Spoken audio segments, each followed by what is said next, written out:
Hello everyone, huge welcome to my channel. आज हम cover करने वाले हैं Sense and Sensibility, the first published novel of Jane Austen, the very popular romantic era writer. सभी कुछ cover करेंगे इस नॉवेल से, important characters, plot, theme and most importantly वो सभी एमसीक्यूज जो कि आपको अपने कॉम्पिटिटिव एग्जाम्स में आ सकते हैं। तो आइए बढ़ते हैं अपने वीडियो की तरफ। ऑल्दो ये नॉवल बहुत इंपॉर्टेंट है किसी भी कॉम्पिटिटिव एग्जाम के लिए। At present I am doing it for LDC PRT exam of Jharkhand. और आप उसके लिए एक टेलीग्राम चैनल ज्वाइन कर सकते हैं जहां पर आपको इम्पोर्टेंट इन्फॉर्मेशन अपडेट्स मिलते रहेंगे। And these are the available playlists also. अभी बहुत ज़्यादा वीडियोस नहीं हैं प्लेलिस्ट्स में, ऑलमोस्ट 25 to 30% है, लेकिन आप अपनी प्रिपरेशन शुरू कर सकते हैं। नॉवल, ड्रामा, ऐसे, शॉर्ट स्टोरी, लेकिन हिस्ट्री का वीडियो कंप्लीट है पूरा। जोसेफ एलिस के हिस्टोरिकल चैप्टर्स, इनके भी वीडियोस पूरे तरीके से कंप्लीट हैं। तो और कुछ नहीं तो यहाँ से आप अपनी शुरुआत कर दीजिए। In the mean while you will keep getting updates in these playlists also. अभी भी 25% वीडियोस हैं। जो कुछ भी आपको एमसीक्यू फॉर्म में आ सकता है वो मैं आपको साथ ही साथ बताती जाऊंगी। सेंस एंड सेंसिबिलिटी, ऑथरशिप का क्वेश्चन सबसे पहला, तो पब्लिशिंग ईयर का question. The novel is about the struggle of Dashwood sisters। ये सरनेम आपको आ सकता है एमसीक्यू में। कौन इसकी मेजर कैरेक्टर्स हैं? Elinor and Marianne. यही दो वो सिस्टर्स हैं जो कि सेंस एंड सेंसिबिलिटी टाइटल को जस्टिफाई करती हैं उनके कॉन्ट्रास्टिंग टेम्परामेंट से। इसमें से Elinor is the elder sister. Elder कौन है, यंग कौन है, ये क्वेश्चन आ सकता है, जो काफी रीजनेबल हैं और बहुत प्रैक्टिकली सोचती हैं। Marion is guided by emotion. Marion के पास इमोशंस हैं, पैशन है, इम्पल्सिव बिहेवियर है, बट स्टिल दोनों का आपस में बॉन्ड बहुत अच्छा है। कुछ और इंटरेस्टिंग फैक्ट्स भी जानते हैं इसके बारे में, मे बी आपको यहाँ से भी एमसीक्यूज आ जाए। जेन ऑस्टन ने जो सबसे पहला ड्राफ्ट लिखा था, most probably between 1795 and 1797, that was in epistolary form, यानी कि लेटर्स की फॉर्म में था ये पूरा नॉवल, जो कि काफी पॉपुलर फॉर्म थी during the 18th and 19th century. और वर्किंग टाइटल दिया गया था एलिनोर एंड मेरिएन। तो अर्लियर टाइटल क्या था, ये क्वेश्चन आ सकता है। अर्लियर फॉर्म क्या थी, ये क्वेश्चन आ सकता है।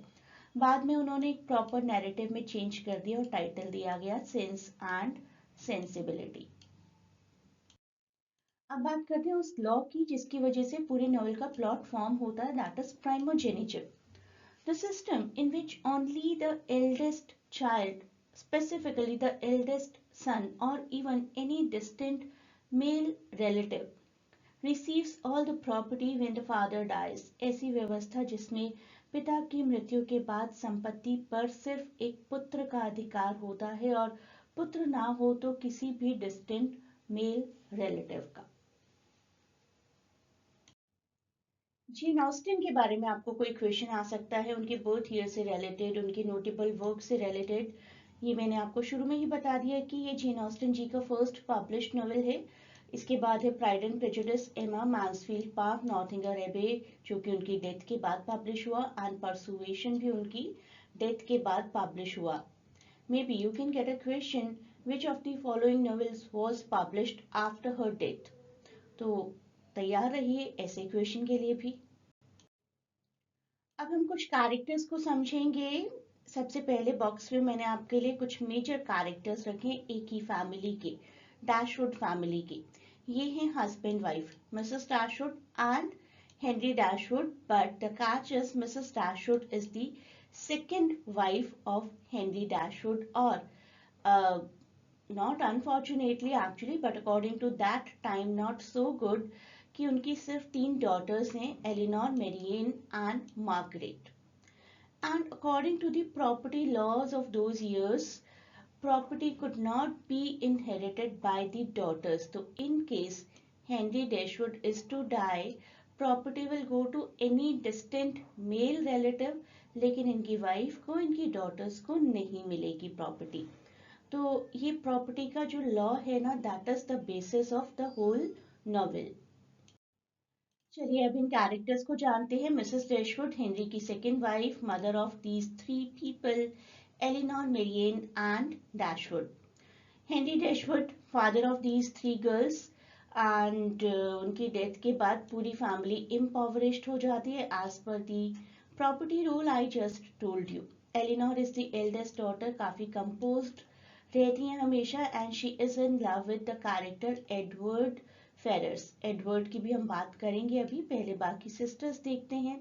सेकेंड डॉटर जो कि काफी रोमांटिक हैं, काफी इमोशनल हैं, she falls in love with the character John Willoughby. John Willoughby के बारे में भी जानेंगे, but later out of some circumstances gets married to Colonel Brendan. Youngest daughter is Margaret. Margaret काफ़ी गुड ह्यूमर्ड हैं और जो भी मरियन की रोमांटिक टेंडेंसीज हैं उनको देखकर वो काफ़ी खुश रहती हैं। बाकी कैरेक्टर्स देखिए, जॉन डैशवुड जो कि हेनरी के सन हैं उनकी फर्स्ट मैरिज से जिनको प्रॉपर्टी मिलती है सारी। हेनरी की वाइफ भी हैं, बड़ी ही स्नॉबिश हैं, ऐसा दिखाया गया है, काफ़ी सेल्फिश हैं, मैनिपुलेटिव हैं।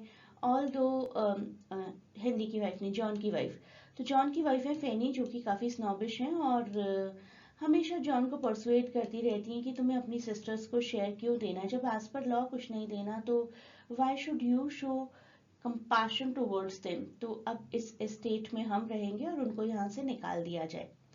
एडवर्ड फेरर्स जो कि एलिनोर के लव इंटरेस्ट हैं और फेनी के भाई हैं, काफ़ी अच्छे से एलिनोर की उनकी फैमिली की कंडीशन को समझते हैं।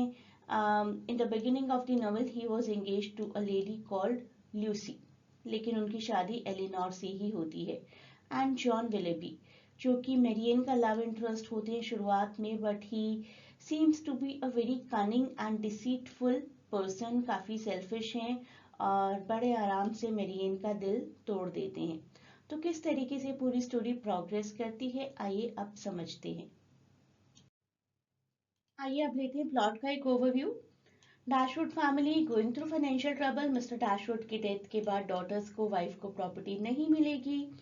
Wealth is inherited by Mr Dashwood's son from previous marriage जिनका नाम है जॉन। तो अब शुरुआत से देखते हैं। शुरुआत में है इनहेरिटेंस और family tension. Henry Dashwood passes away अपनी प्रॉपर्टी जिसका नाम है नॉलैंड पार्क, ये भी आपको एमसीक्यू आ सकता है, अब हम थोड़ा डिटेल में पढ़ रहे हैं। नॉलैंड पार्क जो है वो अपने बेटे के लिए ही छोड़ना पड़ता है उनको, उनका बेटा फ्रॉम दी फर्स्ट मैरिज। और जॉन जी की वाइफ फेनी, फेनी हमेशा उन्हें परसुएट करती हैं, break his promise to help his half sisters.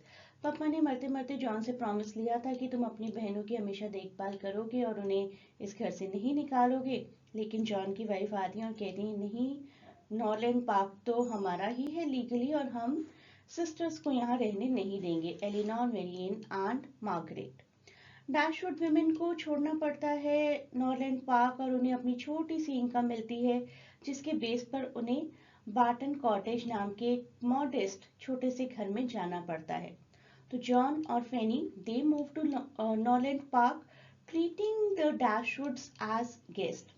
Dashwood के ही घर में जहाँ पर वो रह रहे थे, बड़ा काइंड ऑफ अ पैलेस, बड़ी सी library, horse riding, garden and so many rooms and servants, वो सब कुछ छोड़ना पड़ता है और वो सब कुछ अब हो चुका है जॉन और फेनी का। तो आप देख रहे हैं नॉलैंड पार्क कितना बड़ा घर है, ऐसे घर जो कि हम जब ट्रिप्स पर जाते हैं ना तो विजिट करके आते हैं एज अ टूरिस्ट प्लेस। तो इस तरीके का घर दिखाया गया था, जितना शायद हम सबका एक घर भी नहीं होगा बड़ा सा, उतनी इनकी लाइब्रेरी थी। And they got shifted to this place.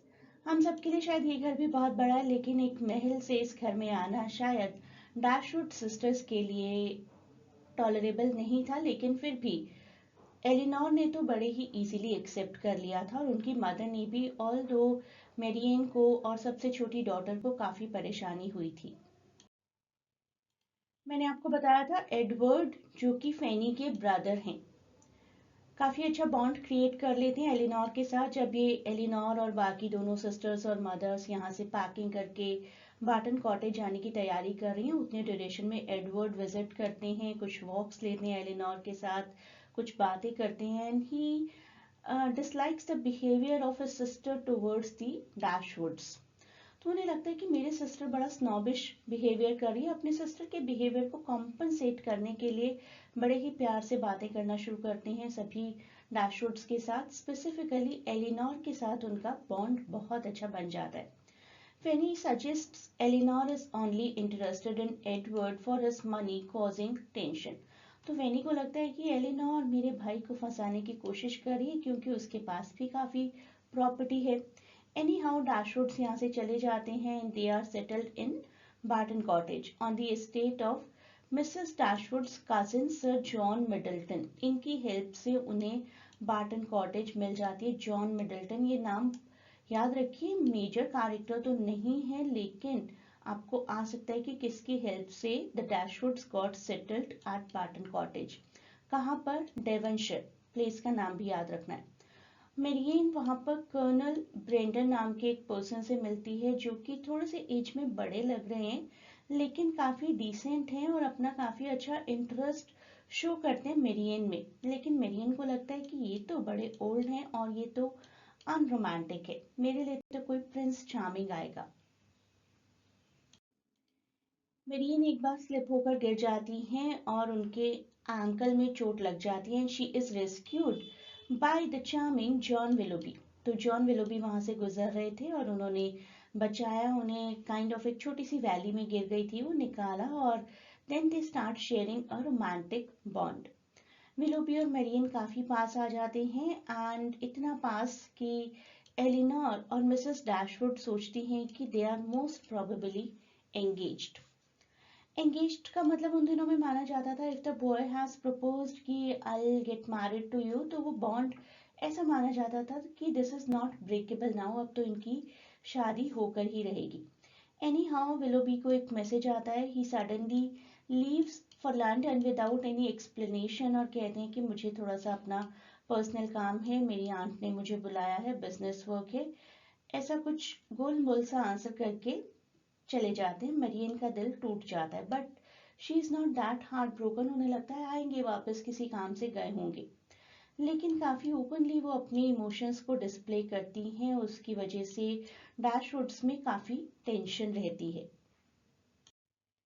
अब दो नई कैरेक्टर्स की एंट्री होती है, एनी एंड लूसी, जो कि मिसेस डैशवुड के कजिन जॉन मिडल्टन, जिनकी हेल्प से इनको एक कॉटेज मिली है, उनके गेस्ट से। तो Anne and Lucy arrive in the scene.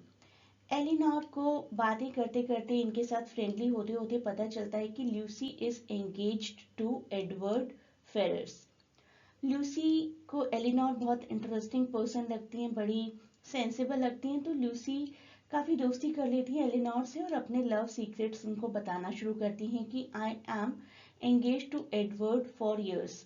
अब एलिनोर की कंडीशन देखिए, she is in love with Edward और किसी पर्सन से उसी पर्सन की, एडवर्ड के बारे में लव स्टोरीज सुन रही हैं।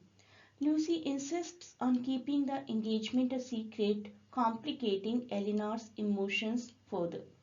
अब एलिनोर को कहती हैं कि तुम मेरी बेस्ट फ्रेंड हो और किसी को बताना मत, अभी हमने किसी को बताया नहीं है। अब एलिनोर किसी के साथ अपना ट्रॉमा शेयर भी नहीं कर सकती। एडवर्ड को देखकर हमेशा ऐसा लगता रहा कि ल्यूसी के साथ एंगेजमेंट करने से वो बहुत ज्यादा खुश नहीं है। कहीं ना कहीं कुछ है उनके अंदर जो उन्हें परेशान कर रहा है और काफी अनहैप्पी दिखते हैं। कभी भी विजिट करने आते हैं डैशवुड सिस्टर्स को और एलिनोर हमेशा स्ट्रगल करती रहती हैं अपने इमोशंस के साथ। मेरियन बहुत से लेटर्स लिखती हैं विलोबी को लेकिन कोई जवाब नहीं आता और दोनों सिस्टर्स लंदन में जाती हैं और वहां पर देखती हैं कि Willoughby is very cold and engage to Miss Grey, किसी और से उनकी एंगेजमेंट होगी। दोनों सिस्टर्स एक डिस्टेंट रिलेटिव के साथ लंदन जाती हैं और वहां पर उन्हें पता चलता है कि ये क्या हो गया, विलोबी की तो एंगेजमेंट होगी है। मेरियन को पता चलता है कि विलोबी का ट्रू कैरेक्टर क्या है। He is a very flawed person और काफी डेट्स हैं उनके, काफी कर्जे हैं उनके सर पर और मनी के लिए तो वो किसी से भी शादी कर सकते हैं। कर्नल ब्रेंडन जो कि डैशवुड सिस्टर्स को विजिट करते रहते हैं रेगुलर और उनके दिल में मरियन के लिए सॉफ्ट कॉर्नर है। कर्नल ब्रेंडन विलोबी की सच्चाई बताते हैं कि ये बहुत ही ग्रीडी पर्सन है। He reveals that Willoughby had heard his ward, Miss Eliza Williams, further tarnishing his reputation. कि मेरी एक जानकार पर्सन है मिस एलाइजा विलियम्स, उनको भी ये परेशान कर चुके हैं और उनको भी अपने प्यार में फंसा चुके हैं। मेरियन को अब विलोबी का ट्रू नेचर समझ आने लगता है और उनका दिल बुरे तरीके से टूट जाता है। अब देखते हैं स्टील सिस्टर्स के बारे में और कुछ। Any and Lucy. The Steele sisters visit the Dashwoods and Lucy's engagement to Edward is revealed, leading to his disinheritance. अब लूसी की एंगेजमेंट का एडवर्ड के साथ ये सबको पता चल जाता है धीरे धीरे because of the sisters outspoken behaviour. Elinor ने रिवील नहीं किया उनका सीक्रेट। एनी और लूसी अपने आप में ही काफ़ी आउटस्पोकन हैं और हर एक को बताते ही रहते हैं। And it reaches to the ears of Edward's mother. अब एडवर्ड की मदर कहती हैं ऐसे कैसे, मेरे बेटे ने मेरी इजाज़त के बगैर एंगेजमेंट कर ली है। And she keeps a condition कि अगर तुमने लूसी के साथ अपनी एंगेजमेंट कंटिन्यू रखी तो यू विल बी डिसइनहेरिटेड।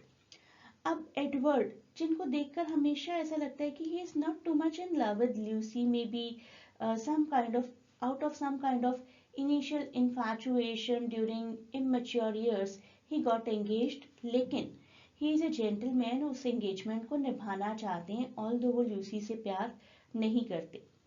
तो इन डिसइनहेरिट होने के बाद भी एडवर्ड कहते हैं कि नहीं, मेरा प्रॉमिस है लूसी से, तो मैं उस प्रॉमिस को रखूंगा और पैसों के लिए मैं लूसी को नहीं छोड़ूंगा। तो जब एडवर्ड ऐसा करते हैं तो एलिनोर उनको और ज़्यादा रिस्पेक्ट करती हैं, क्योंकि अभी अभी उन्होंने विलोबी को देखा ना, एक ऐसा पर्सन जो कि पैसों के लिए अपने प्यार को छोड़ रहा है, और एडवर्ड एक ऐसे पर्सन जो अपने प्यार को नहीं छोड़ रहे, पैसों को छोड़ रहे हैं, राइट। एडवर्ड को इसी बीच कर्नल ब्रेंडन से एक जॉब ऑफर भी आ जाता है, तो अपना काम वो चला सकते हैं, अपनी लाइफ की पटरी को चला सकते हैं। Marine begins to understand Eleanor's quiet strength and changes her view on love. Marine अपनी सिस्टर को एक बार तो कहती है कि तुम्हारा थोड़ी प्यार में दिल टूटा है, तुम्हें नहीं समझ आएगा कि what I am going through. लेकिन धीरे धीरे she comes to know, marine comes to know कि एलिनोर का भी दिल टूटा है। She was in love with Edward and Edward is now engaged to Lucy. तो दोनों सिस्टर्स एक दूसरे की और अच्छी कंपेनियन बन जाती हैं। The Dashwoods visit Cleveland where Marianne falls ill after walking in the rain. Marianne परेशान तो हैं ही, एक दिन बारिश में चलते चलते दूर निकल जाती हैं और काफी भीग जाती हैं। Marianne इतनी बीमार हो जाती हैं कि डॉक्टर्स गिव अप कर देते हैं। कर्नल ब्रेंडन को लगता है कि इनकी मदर को अगर यहाँ पर लाया जाए तो she can gain new energy. तो Colonel Brandon seeks Mrs Dashwood's help और उनको लेकर आते हैं। इन द मीनवाइल विलोबी भी विजिट करते हैं और उनको रिग्रेट फील होता है अपने बिहेवियर के लिए, but he is not at all interested in giving up money for Marianne. तो उनको काफ़ी डिस्कार्ड कर देती है मेरियन की सिस्टर एलिनोर। वो कहती हैं कि तुमने अपनी बात कह दी, and if you are still not interested in my sister and if you are still preferring money, then what is the use of your regret. तो कोई ज़रूरत नहीं है ये रिग्रेट शो करने की, and you can go from there.